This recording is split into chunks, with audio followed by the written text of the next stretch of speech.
Em uma vila esquecida pelo tempo, cercada por vastas florestas e estradas de terra batida, moradores conviviam com uma lenda antiga que parecia ser apenas mais uma história para assustar os jovens. Mas tudo mudou em uma madrugada silenciosa, quando um grupo de viajantes decidiu cortar caminho por uma trilha envolta de árvores retorcidas. Ana, uma mulher conhecida por sua coragem, liderava o grupo. Eles carregavam lanternas e tentavam ignorar os uivos do vento que atravessavam os galhos, criando sons que pareciam sussurros. No entanto, quando estavam no meio do percurso, os cavalos começaram a se agitar, relinchando de forma quase histérica. Então, veio o som, um trote pesado, ecoando na escuridão, acompanhado por um odor de enxofre que fez os viajantes recuarem. "Vocês ouviram isso?" perguntou Tiago, o mais jovem do grupo, com a voz trêmula. Todos confirmaram com o olhar. De repente, algo surgiu no horizonte. Uma figura sombria, com um corpo de cavalo, mas sem cabeça. No lugar onde deveria estar o rosto, havia uma chama intensa e alaranjada que crepitava, iluminando a escuridão com um brilho infernal. O terror tomou conta quando a criatura começou a se aproximar, seu trote ganhando força. O chão parecia tremer sob os cascos flamejantes. Ana, mesmo apavorada, puxou Tiago, que parecia petrificado. "Corram!" gritou ela, mas ninguém conseguia mover os pés, como se o próprio medo os mantivesse presos. O relato mais assustador veio de Marcos, um dos mais experientes no grupo. Ele afirmou que, por um breve momento, olhou para a criatura e viu algo além das chamas. Uma silhueta feminina em agonia, como se a mulher que outrora fora estivesse presa eternamente na maldição. Isso foi suficiente para quebrar o transe do grupo, que começou a correr pela trilha, enquanto o som dos cascos se aproximava rapidamente. Chegando à vila, os viajantes contaram suas histórias, mas o que mais causou arrepio foi quando Tiago percebeu que suas roupas estavam marcadas por fuligem. Ao olhar mais de perto, havia pequenas queimaduras em sua pele, como se a criatura tivesse passado perto o suficiente para deixar sua marca.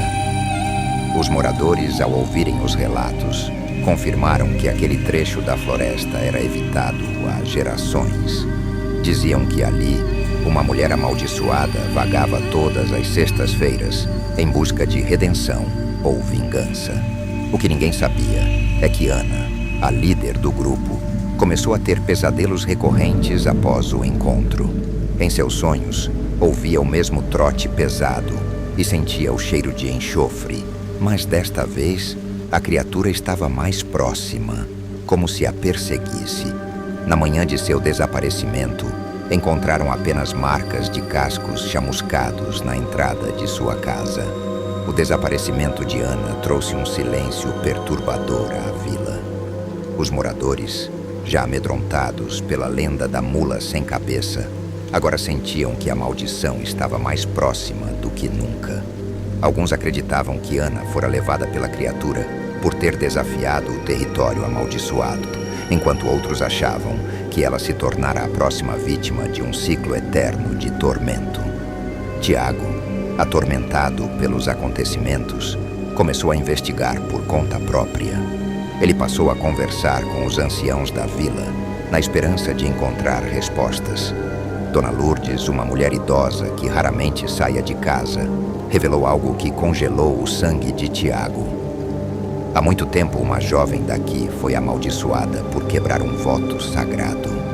Ela jurou amor eterno a um padre, e o pecado foi punido com fogo e sofrimento eterno. Desde então, qualquer um que se aproxima daquela trilha corre o risco de ser marcado pela maldição.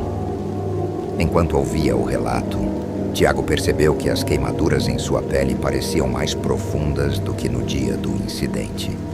Ele sentia uma leve ardência que aumentava todas as noites, junto com os pesadelos que não o deixavam em paz.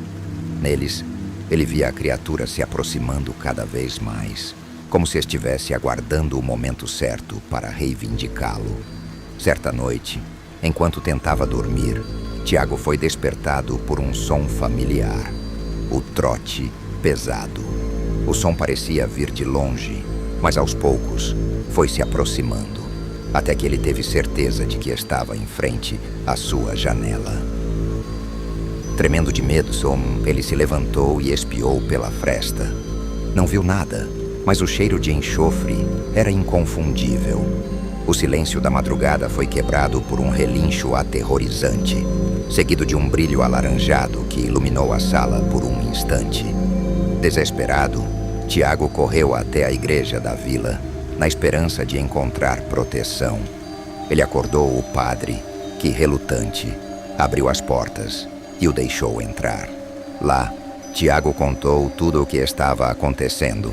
O padre o ouviu atentamente e, em seguida, buscou um livro antigo de lendas e orações. A única forma de quebrar essa maldição, disse o padre, é enfrentar a criatura diretamente e pedir perdão em nome daquele que foi amaldiçoado. Tiago hesitou, mas sabia que não tinha escolha. Ele não podia continuar vivendo com o terror constante, e algo lhe dizia que, se não enfrentasse a mula sem cabeça, seria apenas uma questão de tempo até que tivesse o mesmo destino de Ana. No entanto, o padre advertiu: não olhe diretamente para as chamas e nunca tente fugir. Se a criatura aceitar seu pedido, ela pode libertar sua alma. Mas se não aceitar, você será mais uma vítima da maldição. Naquela mesma noite, Tiago se preparou para voltar à trilha maldita. O vento soprava forte, como se a floresta soubesse que algo sombrio estava prestes a acontecer. Ele levou consigo um crucifixo e uma oração escrita pelo padre. Quando chegou ao local, o silêncio era esmagador. Até os animais noturnos pareciam ter desaparecido. De repente, o trote começou novamente, agora mais alto e mais próximo. A criatura surgiu das sombras, as chamas de sua cabeça iluminando o caminho. Tiago, tomado pelo pavor, lembrou-se das palavras do padre e ajoelhou-se, segurando o crucifixo com força. Ele começou a recitar a oração, mas as palavras tremiam em sua boca. A mula parou a poucos metros dele, observando-o, ou pelo menos era o que parecia. A chama dançava violentamente, como se reagisse à sua presença. Então, ela deu um passo à frente e o chão sob Tiago começou a esquentar. O odor de enxofre era sufocante e ele sentiu as queimaduras em sua pele se intensificarem. O que aconteceu a seguir ainda permanece um mistério. Quando os moradores encontraram o local na manhã seguinte, não havia sinal de Tiago, apenas marcas de cascos queimados e o crucifixo derretido no chão. Alguns dizem que ele conseguiu quebrar a maldição, mas pagou o preço com sua vida. Outros acreditam que a mula sem cabeça o levou como advertência para aqueles que ousam desafiar seu território. Mas o mais assustador de tudo é que desde aquela noite, o som do trote pesado começou a ser ouvido com mais frequência. Não apenas na trilha, mas em toda a vila. Desde a noite em que Tiago desapareceu, o medo tomou conta da vila. Ninguém ousava sair após o pôr do sol, e o som do trote pesado tornava-se cada vez mais presente, como se a mula sem cabeça patrulhasse o vilarejo, buscando novas vítimas. Os poucos que ainda tinham coragem de falar sobre o caso diziam que as marcas de cascos queimados estavam aparecendo em lugares inusitados, portas de casas, igrejas e até na praça central. Dona Lourdes, a anciã que conhecia as histórias mais antigas da região, fez um último alerta. A maldição nunca é quebrada, apenas passa de um para outro. Tiago talvez tenha tentado enfrentá-la, mas ninguém sabe se ele conseguiu apaziguar a ira dela ou se apenas agravou a maldição.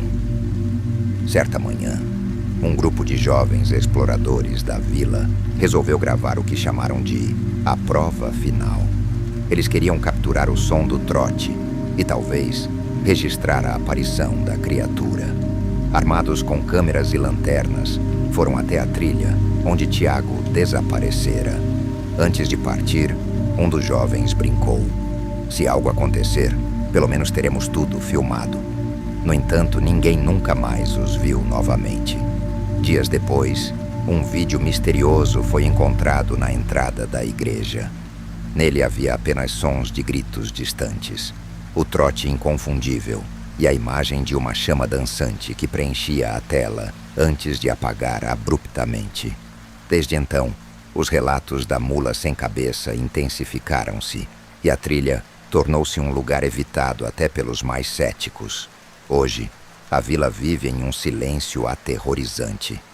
A lenda da mula sem cabeça não é apenas uma história para assustar crianças.